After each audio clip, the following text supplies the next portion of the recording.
Alright, welcome back to LCS TV Plus, and today I'm going to teach you the best way to buy Dogecoin so all of y'all hype beasts can get to y'all back. And yes, I'm talking about this platform. It's called Uphold. Uphold is an anything to anything platform, so somewhat like Forex, but actually it's a great alternative towards Coinbase.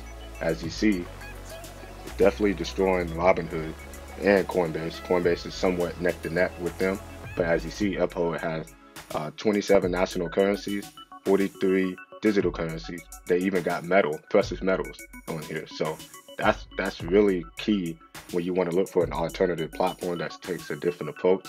And yes, Uphold is approved in my book. I use Uphold as a backup exchange for my primary exchange, Gemini. If anything happens to the server, if it times out, I have a backup exchange that nobody's hardly on, and this is Uphold. So I'm going to teach y'all how to get it so y'all can get to y'all back. Let's get it. Alright, so what you want to do is once you get into the platform, you want to go to your right hand corner where it has anything to anything. So this is kind of like how Uniswap works, but this is more like Forex term.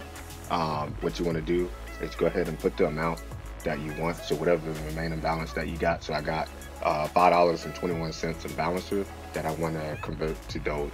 So I want to go ahead and put in the balance here that I have in balancer. Alright, and then what I want to do, it's going to tell me that I'm going to get 108 Dogecoin. So I'm going to hit preview trade. You can add a note to it if you want. And I'm going to hit confirm trade.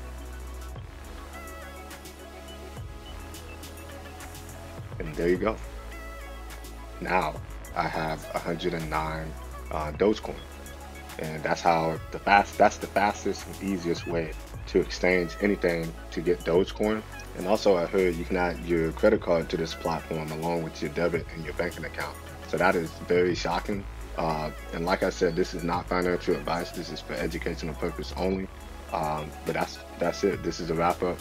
If you enjoyed this video, smash the subscribe button, turn on bell notification, and leave me that like for the support if you found this video helpful. This is Oliver, and I'm signing out.